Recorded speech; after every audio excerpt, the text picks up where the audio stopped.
truck.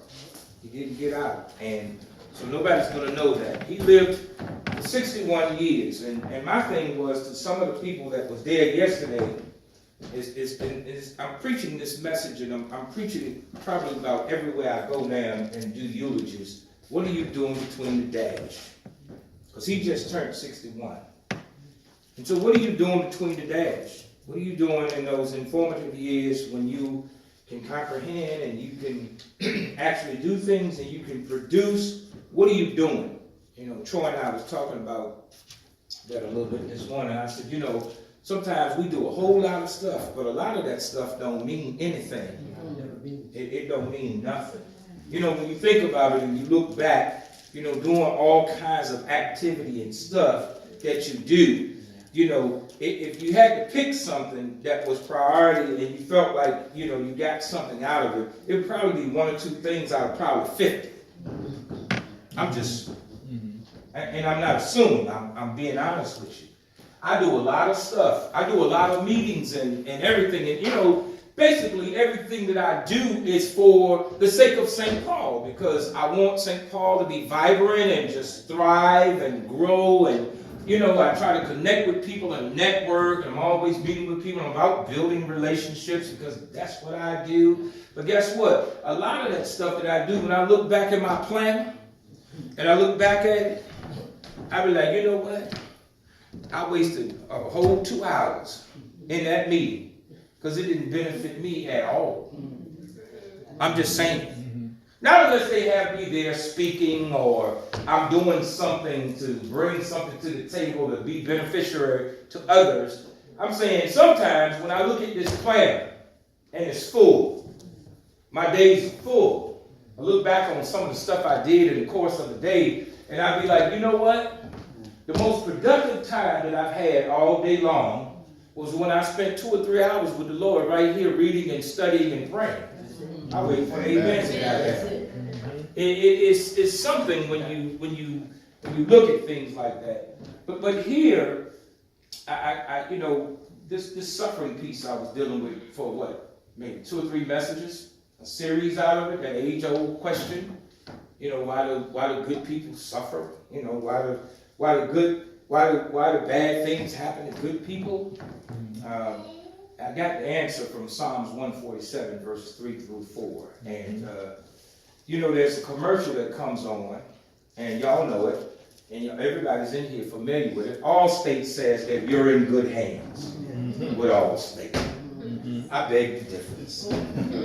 You might be in good hands. That's their slogan to get you to come into their insurance company. And granted, they have good insurance policies. I'm sure they, you know, I'm quite sure they treat people right. I've been with Allstate before in the past, and they did me right when I was with them or whatever. So I don't have any qualms with them. But when they say their slogan, "You're in good hands with Allstate," I beg the difference. I believe that the only way that we are in good hands is with God. Amen. Amen. So in Psalms 147, back here in the back.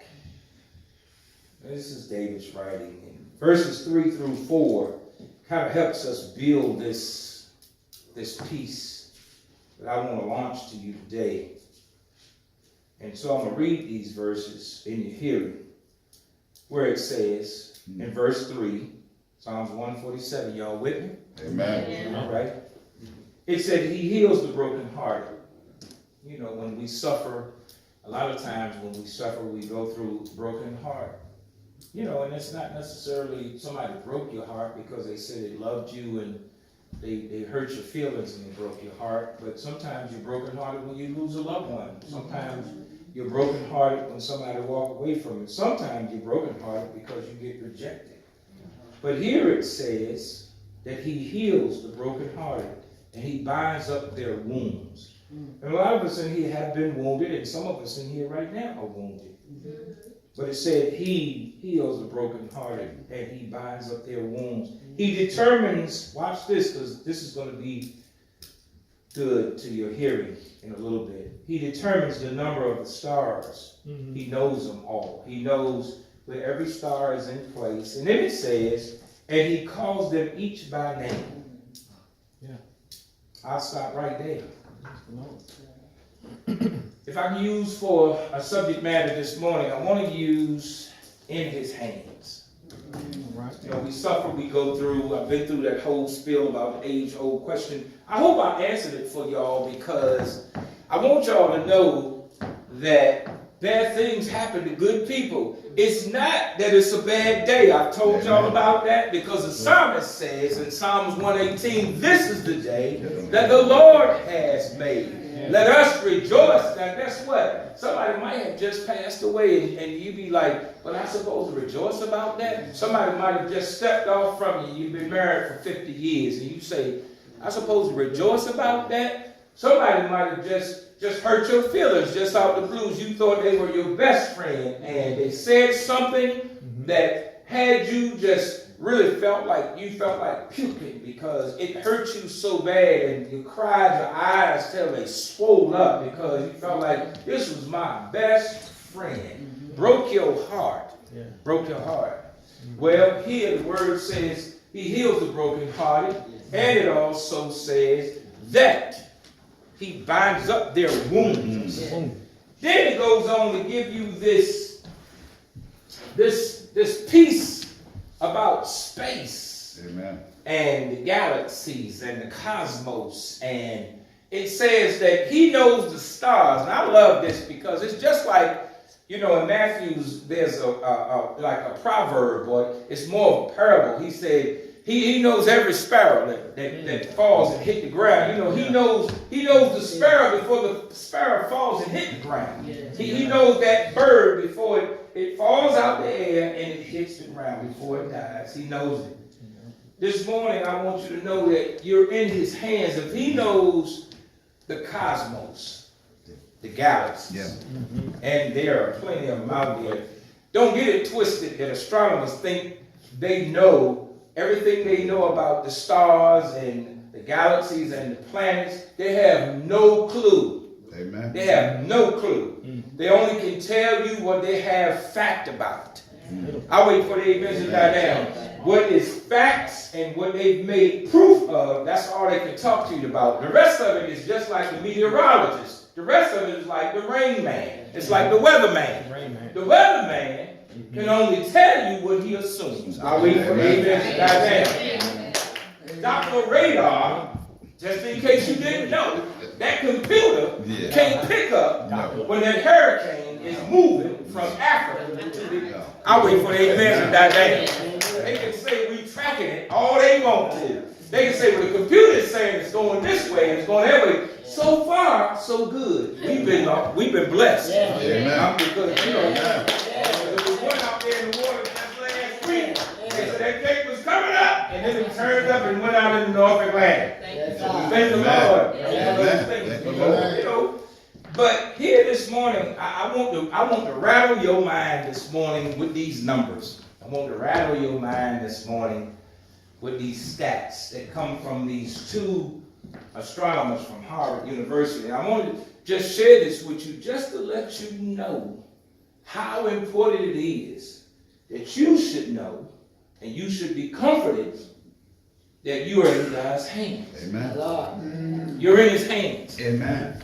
You're in his hands, and if you don't believe it, by the time I finish doing this little piece, you ought to believe something about God taking care of you and how he makes sure that even, you know, when you cried all night, joy come in the morning. You know, when they use that weeping may endure for a night, joy come in the morning. You might have a sleepless night, but God will change that thing and change it for you in the morning if you believe that he'll do it. Amen. So here's this question. How big is the cosmos? How big is the cosmos? Galaxy upon galaxy stretched into space further than we can comprehend. Two Harvard astronomers have discovered a great wall of galaxies that they estimate to be 500 million light years long, 200 million light years wide, and 15 million light years thick. Now, I don't know how they got these numbers, but then they came up with this one.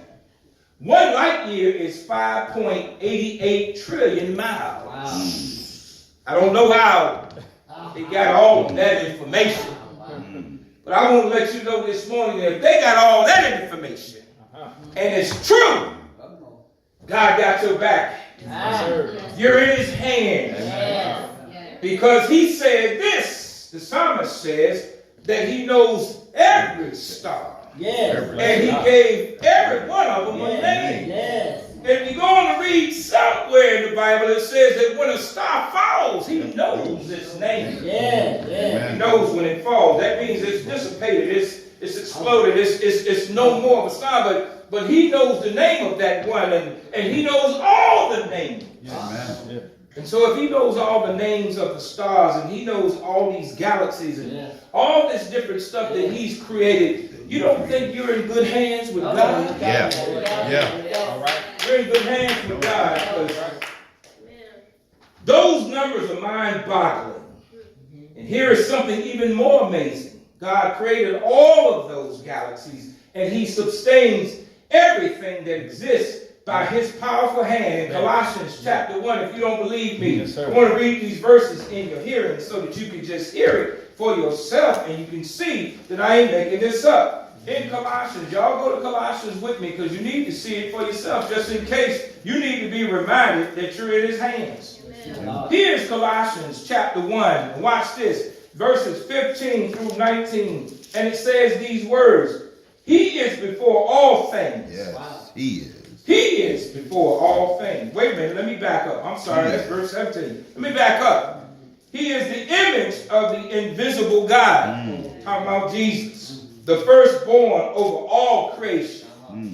For by him all things were created, things in the heaven and on earth, visible and invisible, whether thrones or powers or rulers or authorities. And so don't joke 45. Y'all don't joke 45 and don't make light of 45, because guess what? 45 is in the position that he's in because of the one who has you in his hand. I'll wait for amen to that down. Y'all don't have to believe me this morning. It says it right here. It says that rulers, authorities, all things were created by him and for him. He is before all things, and in him all things hold together. That's right.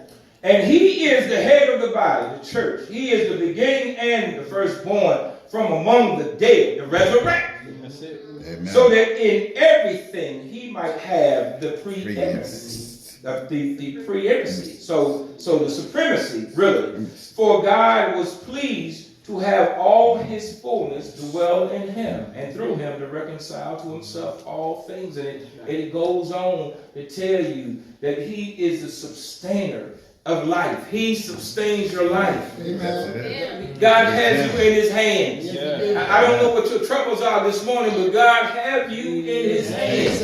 You're in his hands. And if you don't believe me, you need to continue to read the word, because the word goes on to show us how he backs us up. Yet, that same mighty God, the one and only God, uses those hands to gently touch the lives of suffering men and women. And watch this, Psalms 147, verses 3 through 4. We read that the Lord not only knows all the stars by name, but that he also heals the brokenhearted and he binds up their wounds.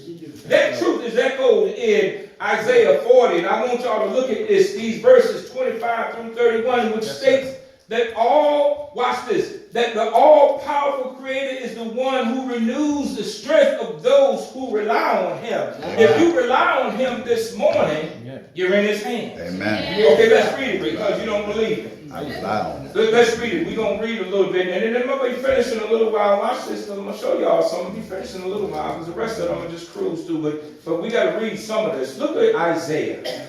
Look at Isaiah real quick, and look at chapter 40.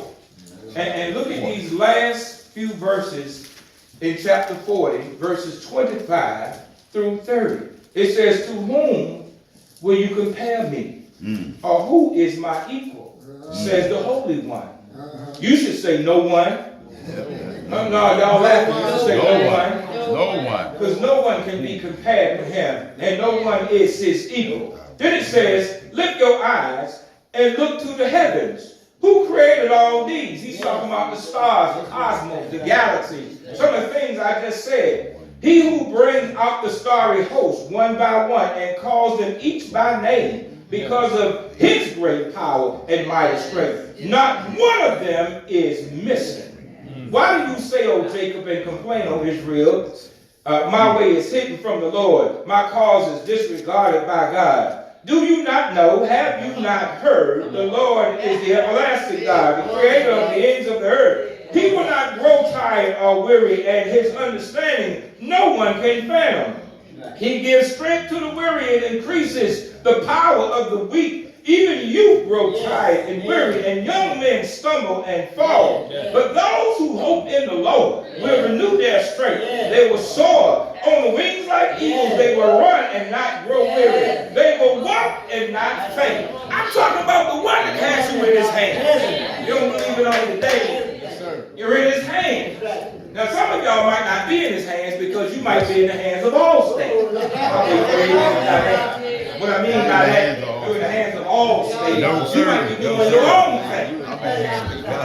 Allstate didn't create you. No, sir. I'm talking about this one that says, who can compare with me? Yeah. Who is equal to me? I am the creator from everlasting. Now that got me right there. From eternity past to eternity future. That's it. Come on. Eternity by itself just grabs me. Yes, sir. Because it can't be explained. Amen. Can't be explained. That one, that's the one that has me in it. Amen. And I'm not worried about nothing on the day. I don't know about you, but I'm not worried about nothing when he, the creator, has me in his hands. The God of the galaxies is the great physician who lovingly ministers to our needs. What a comfort to know and a contrast to take heed to. Regardless of how heavy our burdens are, how tangled our problems are, or how serious our pain, whether it's physical, emotional, or mental, the God of the galaxies has power enough to meet all your needs. Philippians 4:19 says, and Jesus said these words, he says, and my God, because Paul wrote it, shall supply all of your needs according to his riches. Wait a minute, it didn't say Pastor Woolard riches. I ain't got no riches for you like that. My Father owns 1,000 cattle on the hill. All the silver and gold belong to him. The psalmist says that the earth is the Lord and the fullness thereof. So don't get it twisted. Not Pastor Woolard's riches, but it says he will supply all of your needs according to his riches and glory in Christ Jesus. Talk about the one that have you in his hands.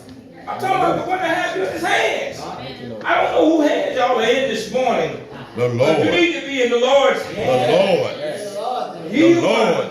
He'll see you through. The Lord. Not only will he supply all your needs, but his measureless power, watch this, spares it and spares it and spares it. His power is measureless. And he's got more to spare all the time. Yeah. Don't think you can deplete his treasure. No. I wish I had some praise. Don't think you can deplete his giving. No, you can't. Don't think you can beat his giving.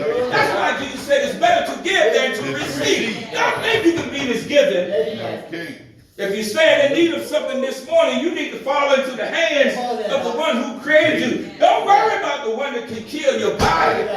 Wait a minute. Don't worry about that one that can destroy you. Don't worry about the one out here that think they, talk about you like a dog and talk about you behind your back and call you all kind of names for the child of God. Don't worry about them. He said you need to fear the one.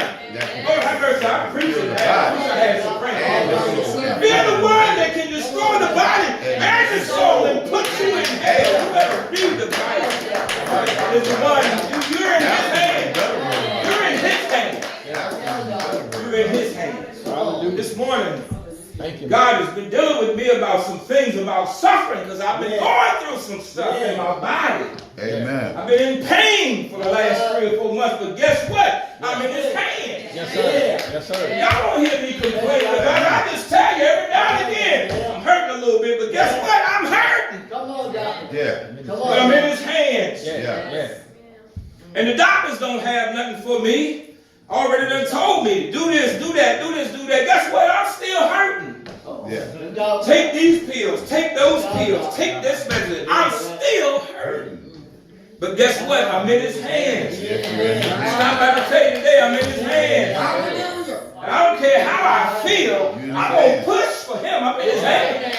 Because he's got a reason for this pain. I don't know what it is, but I know that the scripture tells me that all things work together.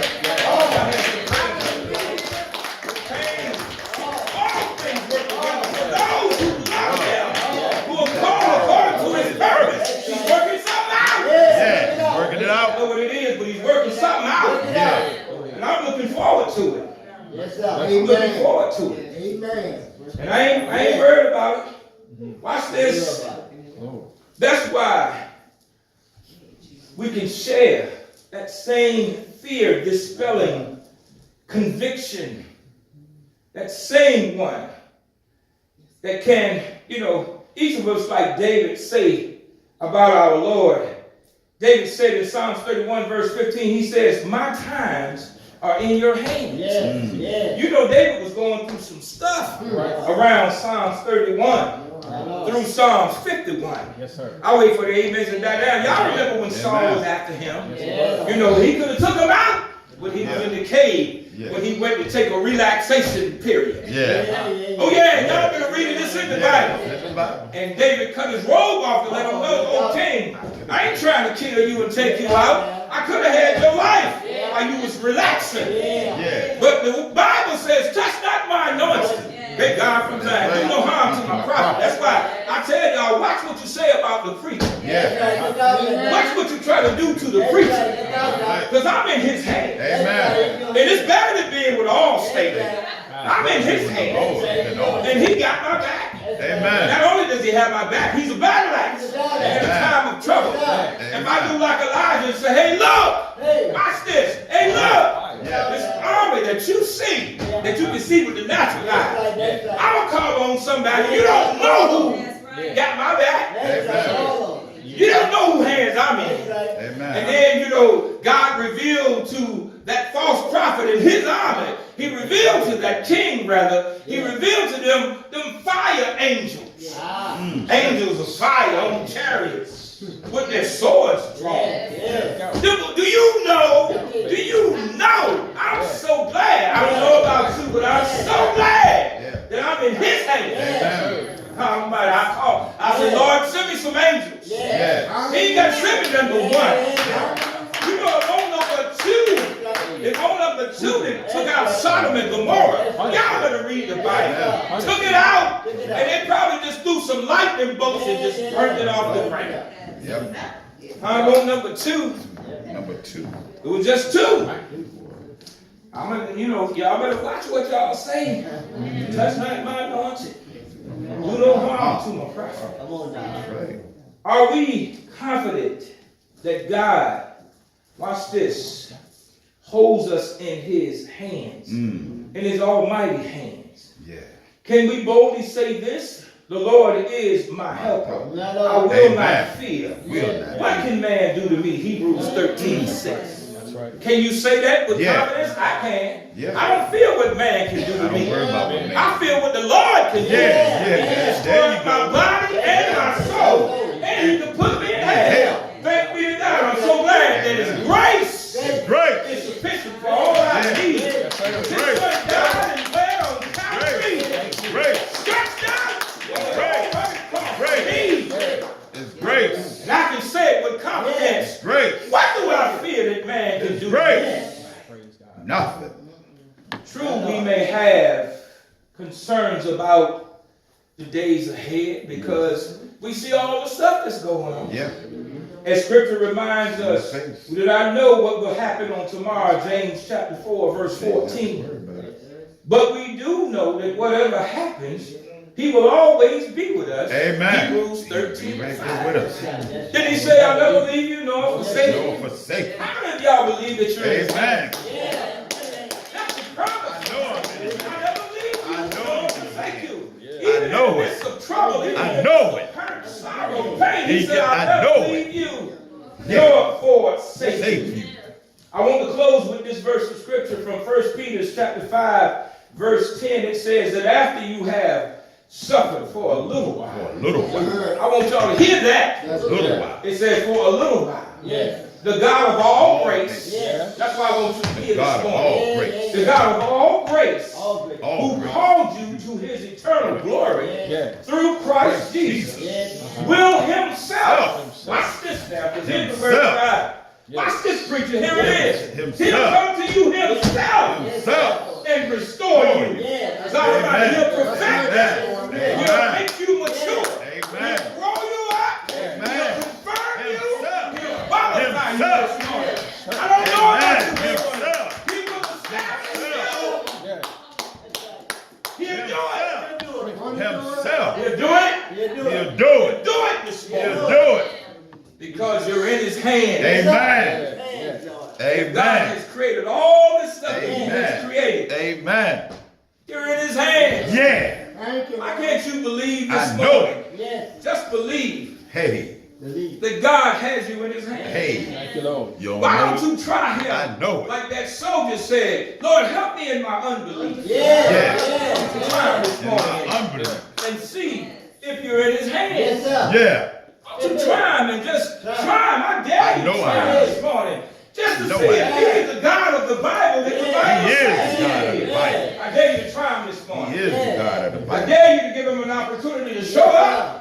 Hey. Show out this Show morning. up. Yeah. He'll do it. Yes, sir. Will you do it? Yes, He'll sir. do it. He'll. He'll do it. He'll do it. Yes, Yes, he will. He'll do it this Yes, morning. he You're in will. his hands. Yes. Amen. You're in his hands. Yes. Yeah. Hallelujah. We go through suffering and we go through things as believers, as children of God. Amen. But you got to know who you are. You Yeah. gotta know your identity. Yeah. We are chosen of God. Yeah. We are royal nation. Yes. Yes. We are holy people. Citizens of the kingdom. Yeah. Royal priesthood. Yeah. You can't take that from me. Yeah. That's right. I'm called out Yeah. son Yeah. of the Most High God. Yeah. My Father owns Yeah. everything. Amen. What should I be in need of? The Lord is my shepherd. Yeah. Yeah. I shall not want. Yeah. And so you're in his hand. Yeah. What do you need today? What do you need this morning? Yeah. What do you need from him today? Mm. You're in his hands. Yes. What do you need? What are you searching for? What are you looking for? You're in his hands. What don't you need? Yes, sir. I need him. Yeah. Hey, I need him. you're in his Yeah. hands. Yeah. Mm. You're in his hands. He's got your I back. just need him. Ready to come in and heal your broken heart. Mm. That's what the psalmist says. Yes.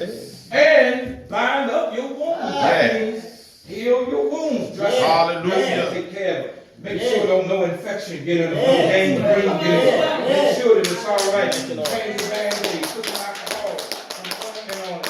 Put some Curacao on Yeah. it. Put something on it to make and draw all the poisons and everything. Yeah. And then put a band-aid on it. And then change it and clean it. Yes, sir. Bind up your wounds. Yes. Heal you, make you whole. Hallelujah. I'm talking about the one that has you in his hand. Yeah. Yes. Thank you, Jesus. So a lot of people walk Thank you, around Lord. here broken, and guess what? That's okay. That's a good place to Thank be. you, That's Lord. right. It's all right.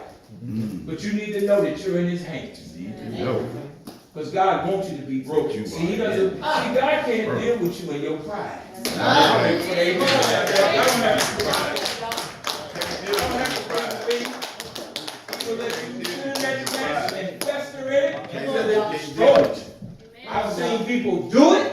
Yeah. They'll sit in that mess until it destroys you. Yes, Yeah. sir. And God does not want you to be destroyed Mm. by something he didn't create to Yeah, destroy you. yeah, yeah. Pride was created to destroy you. Yes, sir. But guess what? It will. It That's will. right. Come on, they got the first parents of humanity kicked out of the garden. Say it. Y'all ain't get it? Yeah. Then Lucifer. Said you know who Lucifer is. The one who walked, Mm. Isaiah said, in the fiery mountains. Yes, sir. Fiery mountains of God. That one. Yes. Something the Lord just said, he could lift one wing and make sweet music come from it. Mm. That one that led the heavenly host. He was the Yeah. one that got the Yes, angels sir. together. Let's Yes, sing to sir. the glory of the Lord. Yeah. He was probably the one that told the seraphim, say, holy, holy, holy, Lord God Almighty, 24/7, because that's what they were created. Hey. He got kicked out of heaven. Yes, sir. Can you imagine? Pride. Right. I mean, mean, God says it in His Word. Your pride raised up in you. That's right. Go! Yeah. And gave him the boot. Gave him the boot. So you want a throne? You want a kingdom? He got one. That's called planet Earth. Huh? Come on now. You're in His hands this morning. Thank you, Lord. Thank you, Lord. You need to know it. You need to know it. Yeah. Trust Him and Amen. believe Him today. Thank you, Lord. And you need to give it over to Him. If you haven't given it over to Him, let's stand to our feet. Come on, we get ready to close. Hallelujah. You're in His hands this morning. Yes. You're in His hands. You know, I thought about my friend. I thought about Boot Hill. Did you know Boot Hill? That Amtrak train killed him. Well, you might have known, but because all of us came up around the same time. But I thought about my friend, and he's in His hands. Yeah. Couldn't get out of that trouble. But he's in God's hands. So you don't know what to tell a family. That's not like being murdered, or it's not like getting sick and dying of some type of, disease, cancer, or heart attack, stroke, or nothing like that. Couldn't get out the truck. I stopped by to tell y'all today, we don't know how we going out of here. But what are you doing between the dash? Yeah. What are you doing between the dash? You put your birth date. It's a good Put question. your birth date there and run the line. Because your exit date ain't came yet. What are you doing between the dash? Because that exit date is coming. It's coming. But do you know? It is. Do you know? In the pardon of your sins, because it's coming. Not only is your exit date coming, the fire is coming. Yes, sir. Yes, sir. Let's go. Yeah. That's what you don't. Let's You go. don't want to catch the fire. Let's I go. don't want to catch the Fire. fire. I want to catch the rapture. Yeah. I don't want to catch the fire. No, sir. I don't want to see the fire. No. Let's I go. done seen enough fires Yeah. Come on TV. Yeah. All you gotta do is look at TV. Yeah. Look out there on the West Coast. Yeah. But you know a whole bunch of houses are burning up around here. Yeah. Every time you turn on the news, Yeah. maybe TV 10, Burn. this house done caught on fire. This house done caught on and burnt to the ground. Yes, sir. This house done caught on fire. And so my thing is, what are you doing in the dash? What are you doing in the dash? You know, are you doing worthy things in the dash? Worthwhile things in the dash? I mean, something that would be pleasing to Him. I'm not saying you got to cross every T and dot every I. I'm talking about, are you trying to live as right as best you can? Yes, sir. Do you know Him in the pardon of your sins? Yes. Got it. Do you know Him Must know. as that one that have you in His hand? Yes, sir. That one that Yeah. these astronomers said 200 million light years. We can't even think of what that is. We don't know what that is. They don't even know what it is. They're just making up numbers. Yeah. Thank you. 200 million Thank you. light years thick. 500 million light years wide. Yes. What is that? Wow. Wow. It's a lie. That's a lie.